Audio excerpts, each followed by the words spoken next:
Last sessions में हमने देखा था एंड और नॉट ऑपरेटर्स के बारे में। आज हम देखेंगे ऑर्डर बाय क्या होता है।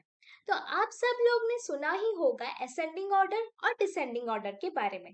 तो असेंडिंग ऑर्डर क्या होता है? असेंडिंग ऑर्डर होता है हमको जब नंबर्स स्मॉलर से लार्जर नंबर तक अरेंज करना है, और डिसेंडिंग ऑर्डर का मतलब होता है स्मॉलर नंबर से लार्जर नंबर तक अरेंज करना।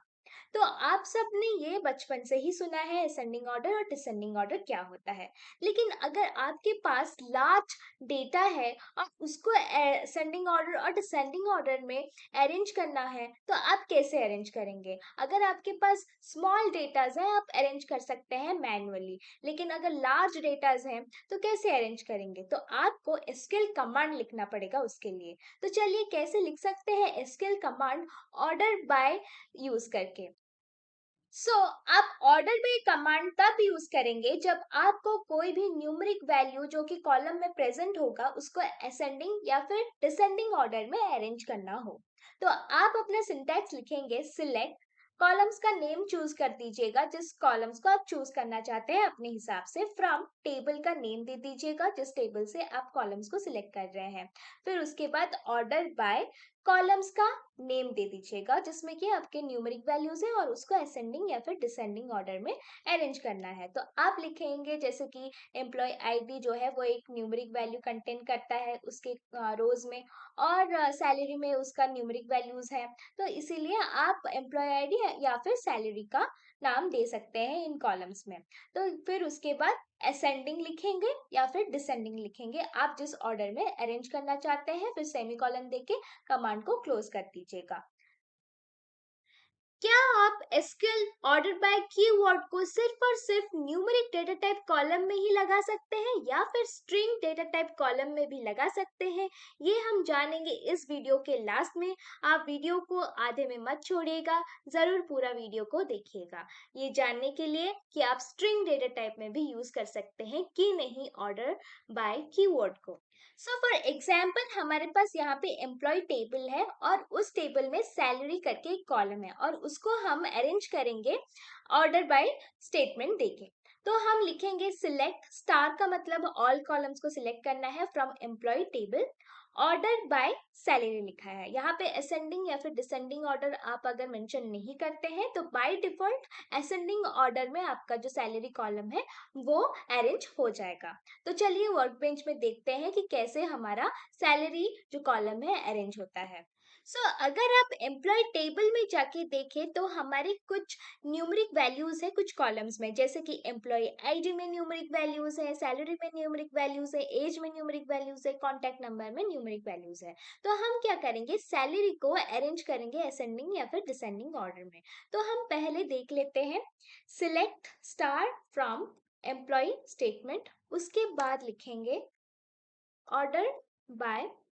ऑर्डर बाय के बाद हम सिलेक्ट करेंगे हमारा सैलरी कॉलम को। तो इसको हम कुछ भी नहीं लिखते हैं असेंडिंग या फिर डिसेंडिंग ऑर्डर। तो अगर असेंडिंग ऑर्डर या फिर डिसेंडिंग ऑर्डर नहीं लिखा जाता है तो अपने आप असेंडिंग ऑर्डर में वो अरेंज हो जाता है। तो आप देख सकते हैं सैलरी कॉलम जो है वो अपना असेंडिंग ऑर्डर में अरेंज हो गया है। तो उसी हिसाब से अदर कॉलम्स भी अरेंज हो गए हैं। तो सैलरी में आप देख सकते हैं 3000 से स्टार्टिंग हो रहा है और एंड जो हो रहा है वो हो रहा है आपका जाके 1 लाख में। तो इसीलिए ये असेंडिंग ऑर्डर में अरेंज हुआ है, मतलब कि छोटे से बड़ा तक अरेंज हुआ है। तो ये असेंडिंग ऑर्डर में अरेंज हो चुका है अगर आप बिना कुछ असेंडिंग ऑर्डर या फिर डिसेंडिंग ऑर्डर नहीं लिखते हैं आपके स्टेटमेंट या फिर कमांड में। जब आपको डिसेंडिंग ऑर्डर में अरेंज करना हो किसी भी कॉलम को जिसमें कि न्यूमेरिक वैल्यू है, तो आप लिखेंगे अपना command select star from employ. यहाँ पे कॉलम्स का नेम भी दे सकते हैं स्टार की जगह, सारे कॉलम्स का अगर आप चूज नहीं करना चाहते हैं। ऑर्डर बाय कमांड देंगे, फिर सैलरी, फिर लिखेंगे डिसेंडिंग। असेंडिंग ऑर्डर में आपको लिखने की जरूरत नहीं है, बाय डिफॉल्ट असेंडिंग ऑर्डर में अरेंज हो जाता है, लेकिन डिसेंडिंग ऑर्डर में अगर आपको अरेंज करना है तो आपको लिखना पड़ेगा DESC देके कमांड, जो कि आपका डिसेंडिंग बोला जाता है। पहले आपने देखा था असेंडिंग ऑर्डर में अरेंज होते हुए, बिना कोई भी स्टेटमेंट देते हुए कि असेंडिंग करना है। तो अब हम देखेंगे कि कैसे डिसेंडिंग ऑर्डर में हम अरेंज करते हैं सैलरी कॉलम को। तो हम लिख देंगे DESC, जो कि डिसेंडिंग ऑर्डर का एब्रिविएटेड फॉर्म है। तो यहाँ पे हम स्टार की जगह कुछ कॉलम सिलेक्ट कर लेते हैं ताकि आपको इजी हो जानने के लिए। तो एम्प्लॉय नेम हमने सिलेक्ट किया, एम्प्लॉय आईडी को भी सिलेक्ट कर लेते हैं, यहाँ पे सैलरी कॉलम को भी सिलेक्ट करेंगे, फिर यहाँ पे हम सिटी कॉलम को सिलेक्ट कर लेते हैं और एक कंट्री कॉलम को सिलेक्ट कर लेते हैं। तो ऐसे हम सिलेक्ट कर सकते हैं कॉलम्स को भी। तो यहाँ पे हम एग्जीक्यूट कर लेते हैं और देखते हैं कि हमारा जो सैलरी कॉलम है, जो कि असेंडिंग में पहले अरेंज हुआ था, वो अब डिसेंडिंग में कैसे अरेंज होता है। तो आप देख सकते हैं सैलरी कॉलम में कि 1 लाख से फिर से स्टार्टिंग हो रहा है आपका सैलरी। तो इसीलिए जो कि आपका ग्रेटर सैलरी है इस कॉलम में, तो यहाँ पे आप देख सकते हैं कि 1 लाख से स्टार्ट हो रहा है, 3000 में खत्म हो रहा है। मतलब कि डिसेंडिंग ऑर्डर में आपका अरेंज हो गया है सैलरी कॉलम, और उस हिसाब से अदर कॉलम्स भी आपका अरेंज हो गया है। तो ऐसे आप अरेंज कर सकते हैं असेंडिंग या फिर डिसेंडिंग ऑर्डर में। अगर आपको मल्टीपल कॉलम्स में अरेंज करना है असेंडिंग और डिसेंडिंग ऑर्डर में, तो आप कैसे करेंगे, चलिए देखते हैं। अगर आपको मल्टीपल कॉलम्स को अरेंज करना है असेंडिंग या फिर डिसेंडिंग ऑर्डर में, तो आप कुछ इस तरह से करेंगे। तो आप लिखेंगे अपना command select star from employ order by employ ID, जो कि न्यूमेरिक वैल्यूज है उस कॉलम में, इसीलिए एम्प्लॉय आईडी लेंगे और उसको डिसेंडिंग ऑर्डर में अरेंज करेंगे, और फिर लेंगे सैलरी और उसको असेंडिंग ऑर्डर में अरेंज करेंगे, और सेमीकोलन देके अपना कमांड क्लोज कर लेते हैं। चलिए देखते हैं कि हमारा रिजल्ट क्या आता है जब हम वर्क बेंच में ये कमांड देते हैं। पहले हम सिंगल कॉलम्स को असेंडिंग या फिर डिसेंडिंग ऑर्डर में अरेंज कर रहे थे, अब हम मल्टीपल कॉलम्स को करेंगे। सैलरी को हम क्या करते हैं, असेंडिंग ऑर्डर में अरेंज कर लेते हैं, और हमारा जो एम्प्लॉय आईडी कॉलम है उसको डिसेंडिंग ऑर्डर में अरेंज करने के लिए कमांड देते हैं। तो इसको लिख देंगे हम डिसेंडिंग। अब हम एग्जीक्यूट कर लेते हैं। एम्प्लॉय आईडी में हमारा यहाँ पे गैप, सॉरी सॉरी यहाँ पे कॉमा होना चाहिए, नहीं तो ये रॉन्ग होगा स्टेटमेंट।